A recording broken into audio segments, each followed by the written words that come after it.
Today,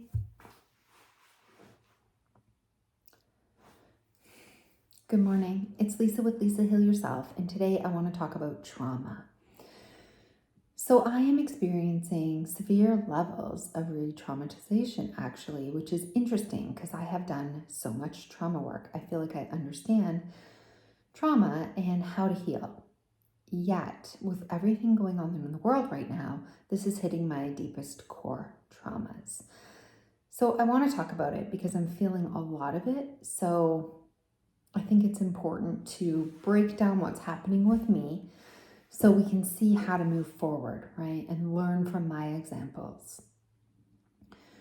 So without going into my full story, and those of you who are curious on my story, you can always go back and watch it. But essentially, I was harmed in a severe way by, I can't say the words here, so anytime I want to say, I'm just going to say farm medicine, you'll know what I mean. It's the short form for pharmaceutical, whatever, medicine. So I'm just going to say farm medicine. So I was severely injured by farm medicine, and not just a little bit, but I've been dealing with the trauma, the emotional trauma, the physical breakdown of my entire body from head to toe, and coming back to my life after what happened to me, which was really, to me, an unfortunate incident, right? I was a victim. I was victimized. It was what I believe to be criminal. And yet I did put those in my body. So there's a big piece of forgiveness and self-forgiveness. And there's a period of about 3 to 4 years where I cannot look back on. I mean, I've literally mostly blocked it from my memory. I do have snippets. I do remember certain key moments. I do remember the first day that I took it. I do remember a day, being in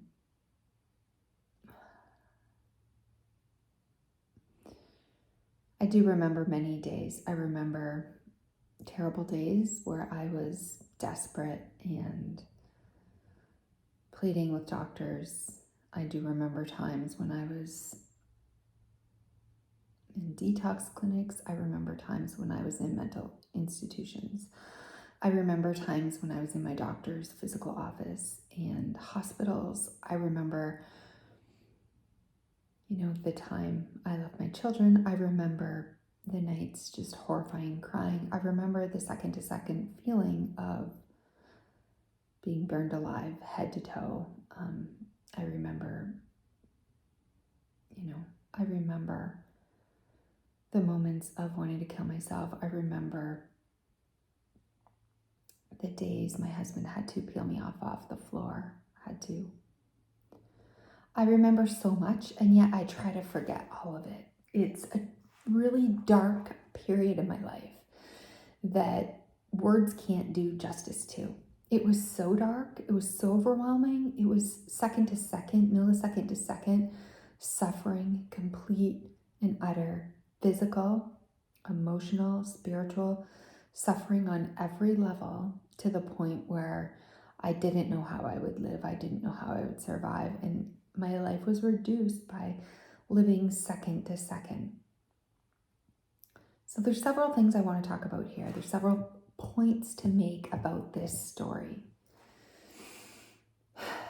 One, because my children were so little and I was so perfectly fine before all this happened to me, I didn't know the depth of it, and I didn't know how long it would last. And I surely thought withdrawal and the effects of the farm medicine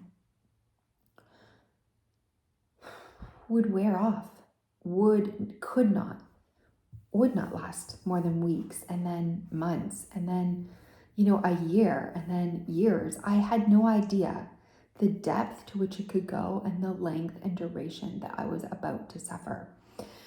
So in those initial moments after, coming home and having a baby, essentially a baby under 2 years old, under a year old, and another one who's 3 who cannot understand what's going on.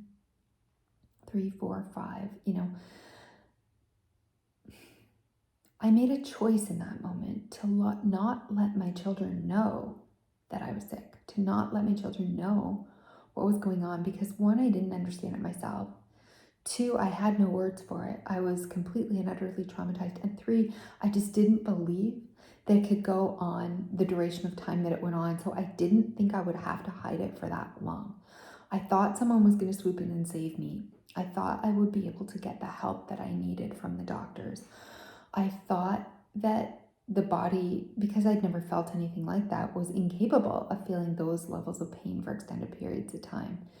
So I assumed, wrongly, that I had already hit rock bottom, and hiding my rock bottom from my kids was the only reasonable thing that I could do, because it was a fierce mother bear who wanted to protect my children, and I didn't want them to know or see this.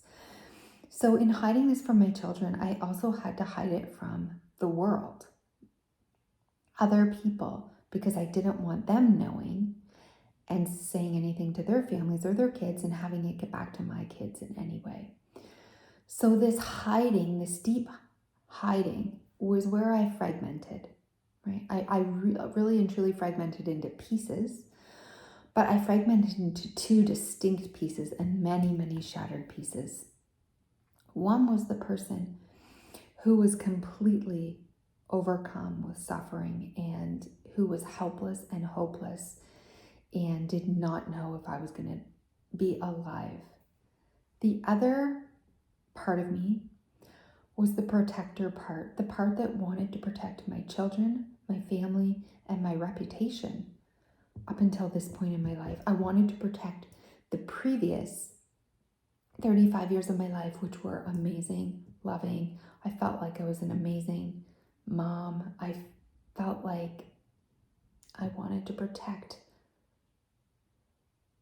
the past part of me, and also my children from feeling embarrassed or scared or frightened, or I was all of those things, and I didn't want that for them. I didn't want them to be stigmatized or worried or scared or in grief. I wanted them to have this normal life that I had created for them up to that point.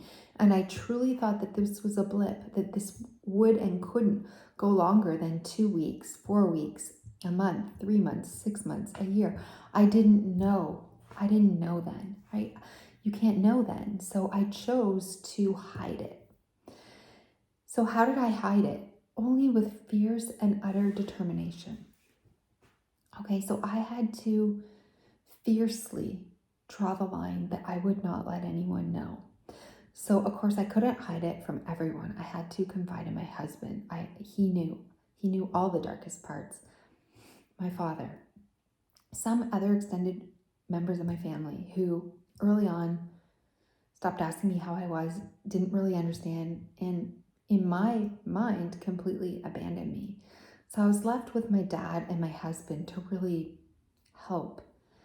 And my fierce mother protector quality rose up and allowed me to get through the day when my children were in front of me by holding everything down, by pushing everything down.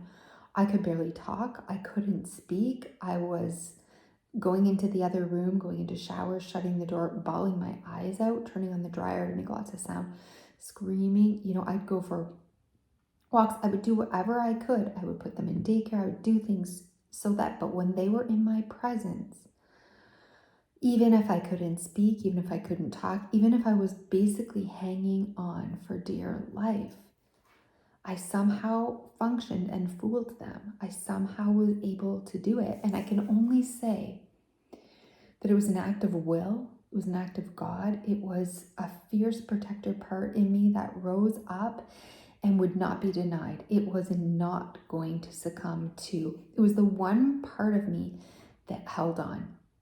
And part of me feels like if this part didn't rise up to take control of what little it had left, of all the shattered pieces laying around me, my life in shattered pieces, my body, my mind, right?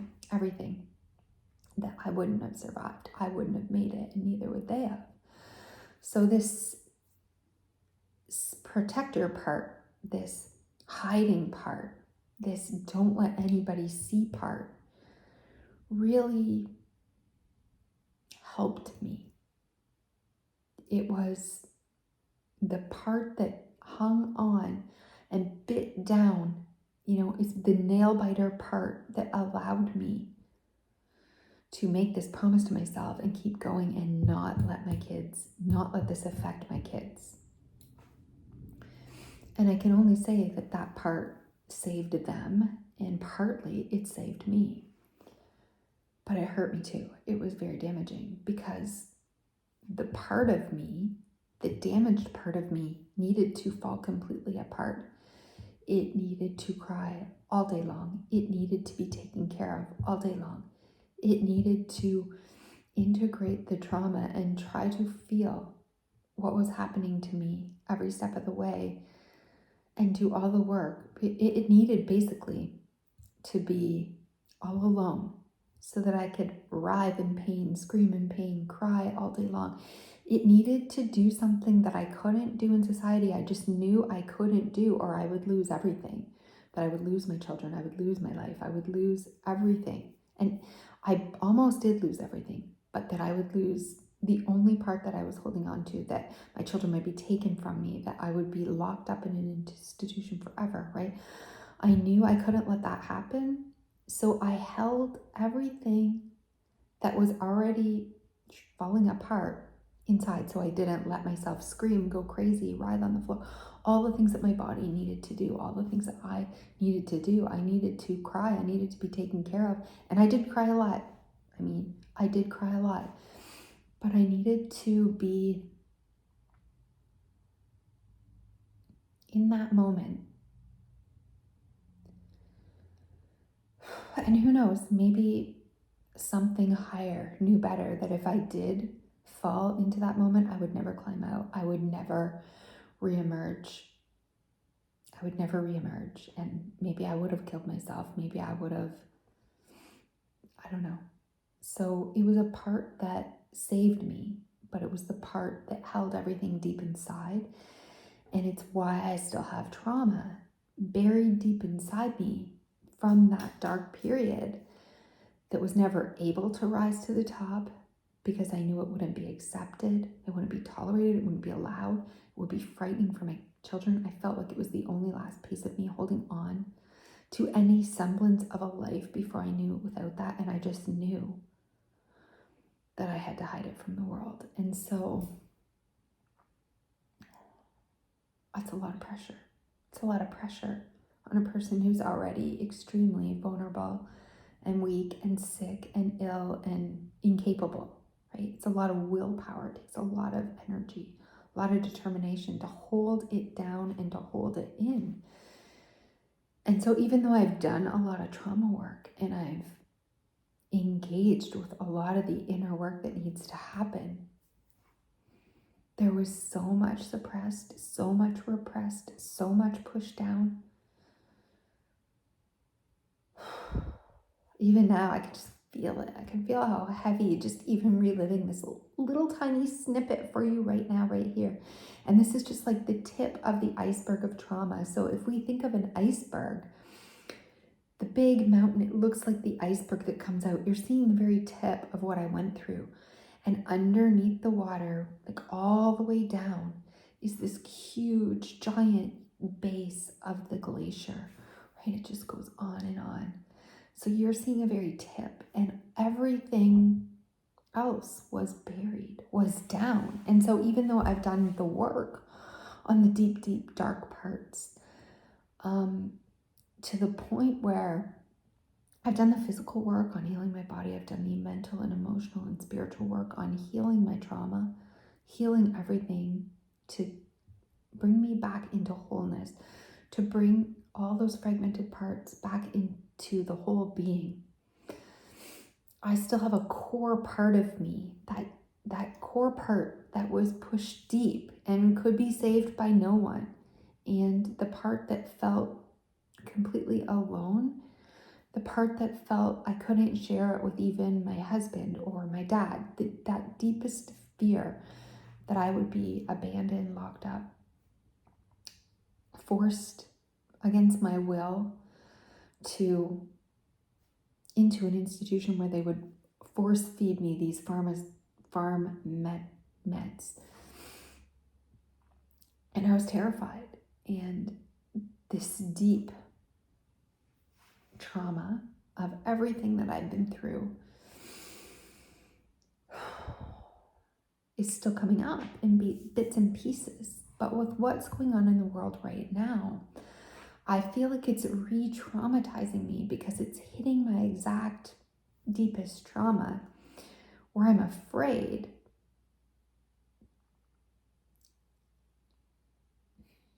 Let's put it this way. I drew a line in the sand. I drew 3 lines in the sand back then. 1, I wouldn't let my children know. I wouldn't let it affect their life. 2, I would never put something in my body again. Not ever. Not ever. From that company, from that farm med company, or from a doctor who was meant to help me and totally abandoned me and was of no use to me, right? Many doctors, right? So I did not trust that system. I drew the line in the sand that says, I will not let this affect my children. I will not take another thing in my body again as long as I live, unless I fully understand the risks, and I am okay with that. And never to this date have I ever put anything in my body, even a Tylenol, again, period. I just don't do it. It's just my line. And then the third thing is that no matter how bad things got, no matter how ugly and dark, how much severe physical, mental pain, every amount of suffering that I had to endure, I would not end it. I would not kill myself. I would keep going. So those were my 3 lines in the sand. They were my only rules. They were the only thing that I committed to. And they were the basis, they were the pillars of what held up my recovery. So, with everything going on in the world right now, I feel the base of my recovery is threatened. Meaning,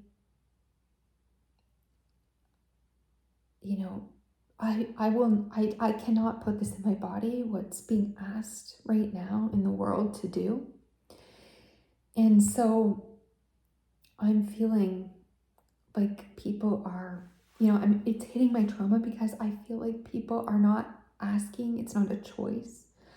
It's a, you must do this. It's a control. And that trauma is beyond, because I cannot go there. I cannot put that in my body. I literally would rather be held at gunpoint. Someone would have to hold me down and force it upon me before I would ever do that again, because I could never live through this again. I know the dark side and I could never go through it again. So in order to self-protect and protect my family and everyone I love, I just can't do it. So I feel like that pillar is being threatened. The next pillar was that I would not let this affect my children, and I would hide it at all costs, is being threatened. Because in order to not do this, I have to tell the reason why. Because I was harmed before, because the reasons are coming up, right? To tell my story to family and friends, to show my vulnerability by saying, this happened to me. I was a victim. I don't want to go through that again. Is like pulling the blinds, pulling the curtains back on something that has been previously private from this part of my life. And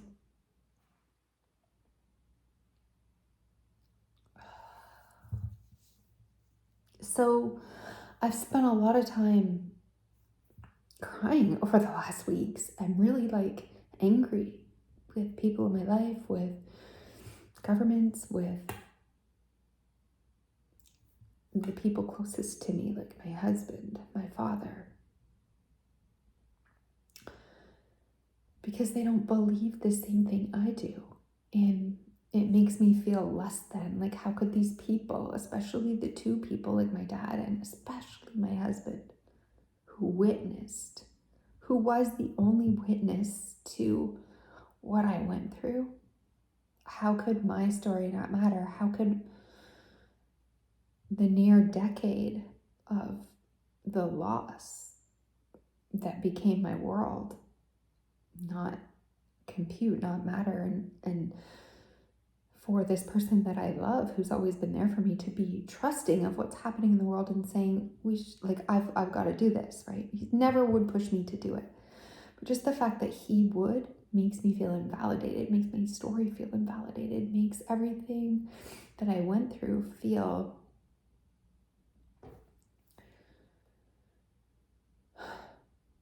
like I don't feel seen, I don't feel heard, and I feel deeply abandoned by him in this moment. And I wanted to figure out why. So I've been doing a lot of deep trauma exploration because, the threat of if he gets it, it will divide our family. He's saying it won't divide us. It's, but he'll be able to go places in the world and I won't. My children will look at us and say, Daddy has it. Can I? And I would rather literally have someone hold me down, be, at gunpoint before I would ever put anything in their precious bodies, because I know what can happen. It happened to me and I must protect them. This is like the foundation of everything I built my life on. Since this was the foundation of me getting through everything, was that one day if I got through, I would be able to help other people and I would be able to protect them. I would never let what happened to me happen to them.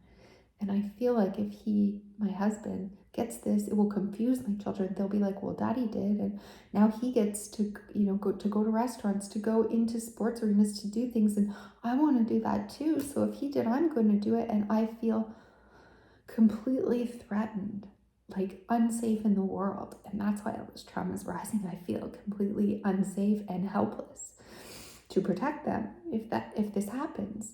And so not only is his job now requiring it, but since he's an IT specialist, he's going to be the one working on a program to track people in the company. And just like the whole medical, I'm having a really hard time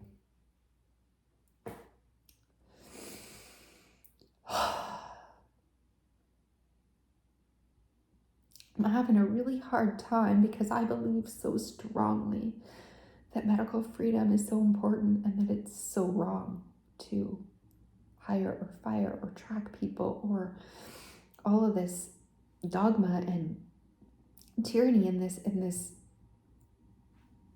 upheaval that's coming into the world is immoral. It's wrong, it's unethical, and I don't want him to have any part of it. So trauma, yeah, that's why a lot of this trauma is rising. Not only that, his parents have both recently had cancer scares. So my mother-in-law just recently had a mastectomy. My father-in-law is dealing with this and with a cancer that's he's going to be doing some sort of a treatment for, which I don't believe in any of the treatments anyways, but I would support them and I want to be there to support them. They no longer want to see us, not because they don't love us, but because we're essentially on the word I can't say. We haven't complied yet, and it's causing my husband a great deal of stress and trauma, as you can imagine. His parents going through this, wanting to be there for them, and basically saying, like, I have to do this so I can be there for them. And me saying, how could you do this? You witnessed what happened to me. What if it happens to you? And it's just wrong, and it needs to be a choice. You shouldn't go along with your company who's asking you to help implement the strategy that mandates something that's immoral and unethical. Okay, so back to learning from the lesson. This is a lot of backstory so that you can see what's happening here, because I'm getting to the core, to the very core of the trauma for me. And I'm re-experiencing the trauma. I'm like being re-traumatized by what's happening in the world because for a few different reasons. One, I don't feel safe in the world anymore.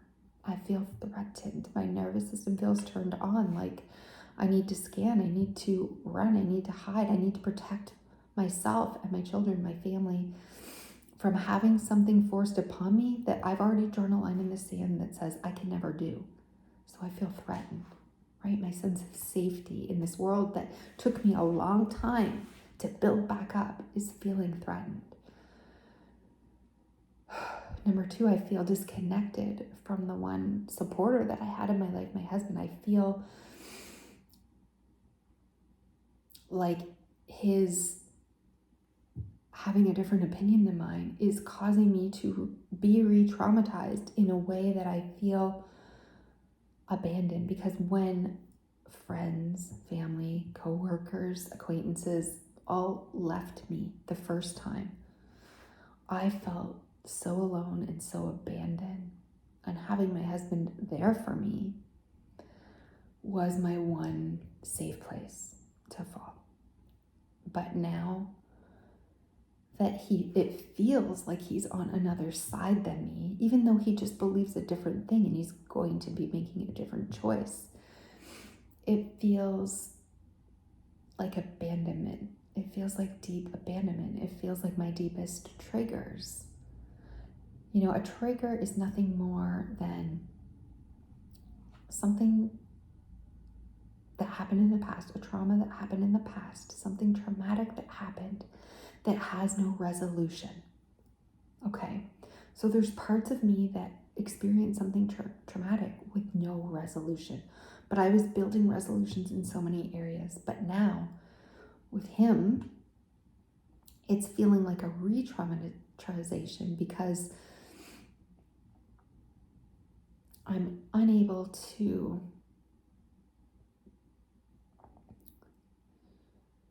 I feel like my deepest fears of abandonment are coming up for me. Because back then, when you do inner child work, people know that you go back to the source of the trauma and say, what did that inner child need in that moment? What did they need? Give that to them. You give that to them in those moments. So in my deepest, darkest moments, I've done a lot of inner child work to support that inner child, me, at that point, to give that inner child what it needed. And right now I feel like as this is all coming up for me, my husband couldn't do anything for me in that moment. He felt helpless and he was always saying, I feel so helpless. I can't do anything to help you. I wish I could. If there was anything I could do, I would. I would do it. I would die for you. I would do anything. If I could take this, instead of you, I would do anything. Tell me what I could do, but I could never tell him because there was nothing he could do. But now, I feel like he has the opportunity to go back to that traumatized child, that inner child of me who is experiencing the trauma, and actually do something, right? Make me feel safe. Stand up for me. Love me. Stand up for what's right. Tell everyone what happened to me and that it was wrong, right? Those are the kinds of fantasies I have when I look back, is that I was strong, able enough to stand up and say, this is wrong, what happened to me, this industry, look at all these things. And so now in the present, I'm almost wishing that he would rise up and be like, I couldn't help you then, but I can help you now.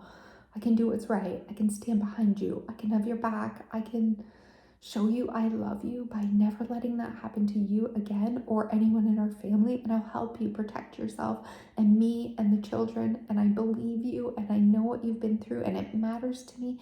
And now I'm going to step into action and help that child that I couldn't help back then, help the traumatized version of you where I had to stand by helplessly. Now I see that I can do something.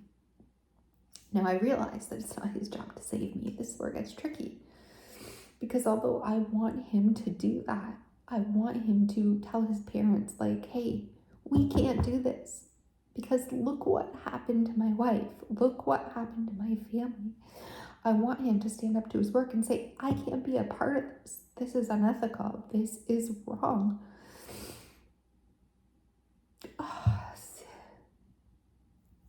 See, when I hit the crying, this is where the deepest part of the trauma is. This is it. This is where it is, right? I want that. But yet, I don't want to tell him to do that because I want him to want to do that on his own based on what we've been through. And so this is where we're at a disconnect. I'm hoping he'll do something because I need it and want it. But yet that's also asking him to save me, right? Asking him to stand up, asking him to fix this, to heal this, where I could have my own voice. I feel a little bit threatened with my own voice right now. I mean, some of my videos were taken off YouTube. I don't feel like, not only do I feel like my freedom of movement and going places being threatened, but my freedom of speech has also been threatened. And so therefore, I feel like I don't have the voice to stand up and say what I believe. And that's always been a driving force to get better for me. So I know about trauma. It's something traumatic that has happened to you that has no resolution. When triggers come up in the present moment, like they are doing now, this is my huge core trigger coming up right here in the present moment, that distracting from it, turning away from it, doing something else like I've been doing all day, trying to bake or cook in the kitchen, like just doing anything other than sitting with what's rising, is not what I should be doing. Because when we turn toward it now in the present, that's when we can heal it. That's when we can heal. And how do we heal? We resolve. We resolve in the present what we couldn't resolve in the past. So it's an unresolved, either physical or emotional or mental, whatever it is. It's an unresolved experience, relationship, feeling, emotion, event. It's unresolved. And now when we have major triggers, that is our mirror. It's holding up the mirror right here, right now in the present. This is what's still unresolved within you. This is what needs healing. And so it's not right for me to look for healing through him, but yet I can't help it. I don't want to lose him, right? I'm afraid to be in this world without him. He was my one safe person, so I feel very unsteady, unbalanced in the world. Because I almost feel like not only do I feel threatened from the outside world, but I feel threatened in my home. I feel threatened, not physically, I feel unsafe. I feel unsafe because I don't have that safe person, that safe space, that space I've always had. I feel there's a disconnect between us, and so it makes me feel alone. And it's hard because it doesn't change my love for him and it doesn't change his love for me. But it doesn't stop the hurt from rising. It doesn't stop the wound from being felt. It feels like an open wound right now, where before it felt like a wound that had healed or was closing over or was, mending. Now I feel like the wound feels open because, ta-da, that's what trauma does. Other things come up. Now this is the thing that is coming up in the present. It is a trigger. I know because I'm crying, I'm getting mad at people, I'm screaming, I'm reacting, I'm overreacting, I'm falling apart.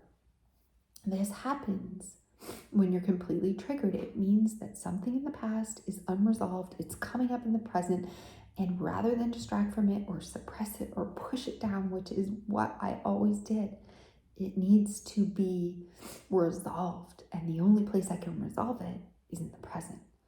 But unfortunately, resolving it in the present means looking back to the past. It means allowing all that deeply repressed and suppressed and pushed down stuff that I wanted to lock away. means it's coming up to the surface. It's deep. It feels like it's going to kill me as it's coming up because it's so overpowering and so strong. And I feel so unsteady and so unsafe in this political climate in the world, in my community, from a doctor who's denied me a medical exemption, from my husband who feels like he's on a different side than me or doesn't understand me, isn't there to protect me. And so only I can use my voice. Only I can stand up for what's right. Only I can heal that trauma from the past by meeting it in the present. So how do we do that? We allow it to come.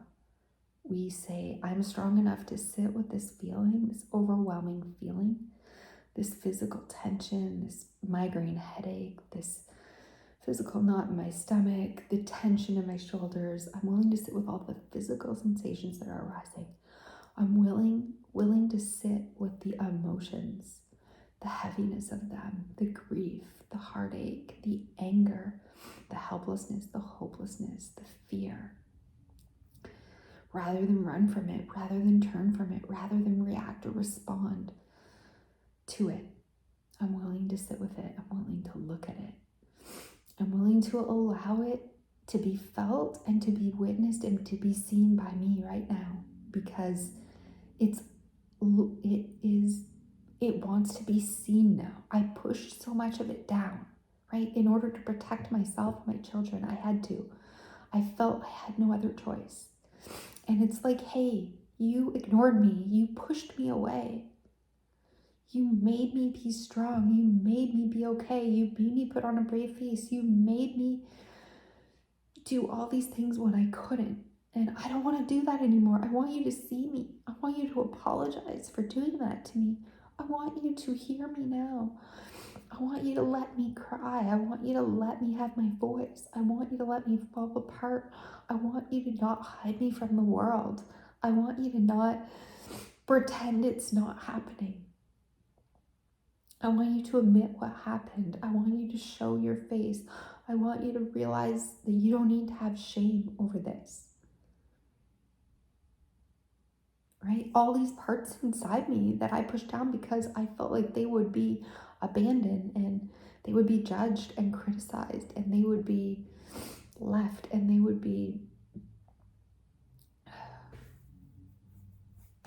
want to be heard now. So it's not just a matter of going back to that inner part of me and like, what did I need in that moment and give it to myself? They literally need to be seen and felt. So as I'm crying, as I'm falling apart, as I'm able to express my feelings in the world, share my story, have my voice, the parts in me back then that weren't strong enough to do that, that felt too much shame, that felt too much fear, that felt too much overwhelm, right? They want to be seen and heard now. They need to be, because they need to be resolved. And if you never witness a tantruming child and you just say, stop crying, go to your room, I don't want to hear it, it can't resolve through that. It needs to lie on the ground and throw a tantrum. It needs to scream. It needs to do the thing it wanted to do then but couldn't. It needs to be resolved, right? It needs to be heard. It needs to be witnessed. And then I need to give myself what I couldn't give myself in that moment, which is compassion, kindness, patience, love. Remind myself that I'm going to be okay, that everything's going to be okay. To give myself and to build myself a sense of safety. See, back then I didn't think I would make it. I didn't know if I would make it. And so it's bringing up those feelings like, what am I going to do in this world? How am I going to make it through this? You know, I've just worked so hard for the last decade to heal myself and get through this trauma. And like, what is the next decade of my life going to look like if I don't comply? How is it going to hurt my children? How's it going to be devastating for them not to be able to move freely in the world? How's this going to look? It's putting an extra layer of shame and guilt from the eyes of society all around me saying, why aren't you doing this? My parents-in-law, my husband, my community, the world, basically, like, saying, you should do this, you need to do this. It's adding this layer of shame. And that's the shame that needs to be like soothed, that needs to say, it doesn't matter what anyone else thinks. It doesn't matter if people shame you or guilt you or you can't move freely or they censor you, or it doesn't matter. What matters is that you're true to you, to that person, to that little inner child inside you that needed someone to stand up and needs you to stand up now, that needed to be heard and needs to be heard now, that needed to be protected and needs you to protect them now, right? So, this is a long video, but I think it's an important one. I'm going through this crux of trauma, as many people are in this world. Now, this happens to be the issue that's prevalent in the world right now happens to be the exact one that's hitting my core trauma. So I feel like there's nowhere to run or hide from this. It's like I can't titrate it in small doses like I could over the last years. I feel like it's all rising quickly.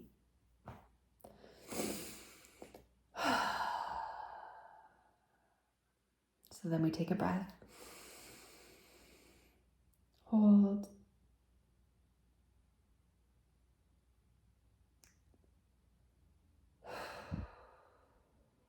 and let it out. We ground ourselves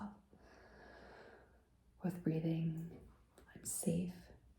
You're safe. I love you. I see what you've been through. I'm sorry for what you've been through. It matters what you've been through. I want you to let it go. It doesn't mean to comply. It doesn't mean to, but I want you to stop holding it. I want you to stop holding it so tightly, to protecting against it so tightly, right? I'm protecting against this so tightly because of what happened to me in the past. And so this is what trauma looks like rising. This is what trauma feels like rising. It's uncomfortable. It's threatening. It's overwhelming. It's a mix of grief and sadness and fear and anger and helplessness and hopelessness and shame and guilt. It's physically taxing, unable to breathe, the thoughts swirling. But truth is truth. What happened to me was wrong. I was harmed. It took me a long time not to feel shame and guilt over what happened and to realize that I have control over what I put in my body and what I put in my mind and what I put in my heart. And that's still true. So even though it's more difficult right now in the landscape that we're in, I still have the same amount of control to not put whatever I don't want in my body, to not focus and put the thoughts that I don't want in my mind, and to not push down all those rising emotions coming up, and to try to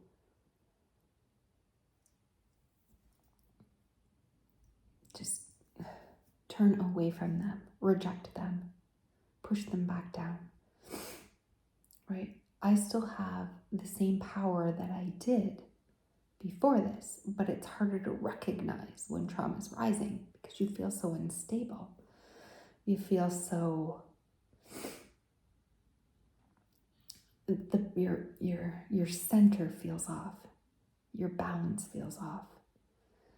And this is what happens with post-traumatic stress disorder. This is what happens with complex trauma, is that these feelings inside you that are buried in there, they never die. They find a way to come up and they need to be resolved. They want to be resolved here in the present.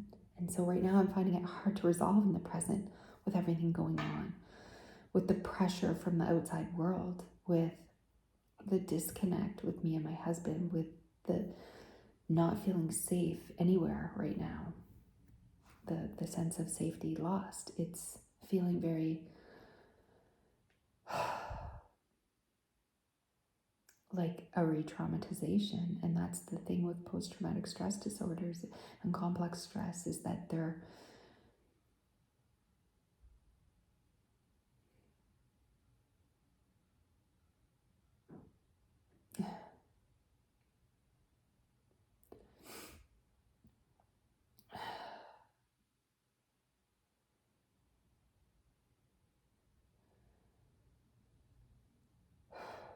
they're physically and emotionally and spiritually and mentally taxing. It's hard to go through it the first time, let alone again. And our sense of needing to protect ourselves against going through it in the future is exhausting. And our sense of trying to hide things or protect or whatever it is that you're doing in this moment in order to feel safe, control, is not working, and it's exhausting and it's draining, because all we have is each moment, right? We're not the past, we're not the future, we're right here, right now, and all we can do is try to build our safety now in each moment, ground ourselves into the presence with breathing, with kindness, with self-love, with compassion, with allowing what's there to be felt, to be seen, to be loved, to be soothed. It's about integrating ourselves back together and piecing ourselves and all those fragmented pieces back into the whole, so that we can feel okay, we can feel safe, we can feel empowered, we can feel what we felt before we were shattered. So that's what I'm working on.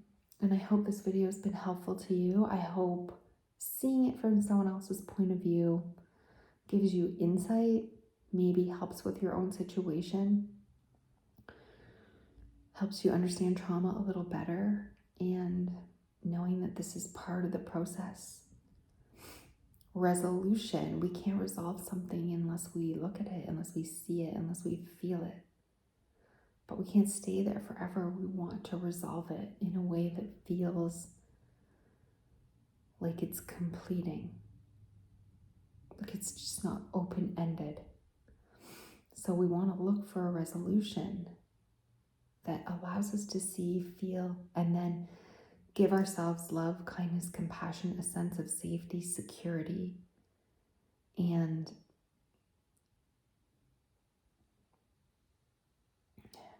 so that we feel more whole. We take a piece and we put it back in. We hold ourselves together, right? With truth, with love. These are important. Our truths, our integrities, our thoughts, our feelings, right? We let the story go, right? The story, the traumatic story go. Only the truth remains, only the love remains, only the lessons remain, but the story can go. And we just live and speak our truth, and we align with what we feel. We align with what we know to be true in the world and what helps us feel the safest, what helps us feel most whole and complete and intact. So again, I hope it's been helpful. I hope you've learned from what I'm going through. I think I'm going to continue to go through this. I feel like I'm only at the crux as all this is breaking open in the world, and all this is breaking open in my life as my life continues to feel like it's breaking further apart. I'm trying to stay centered and remember that the opportunities for breaking open and healing are right there with it. So I may not like what the healing looks like. I may not like what the outcome of the healing is going to be. But one step at a time, one feeling at a time, one moment at a time. grounding in presence. So work on your trauma, work on this moment, and I will see you in the next video.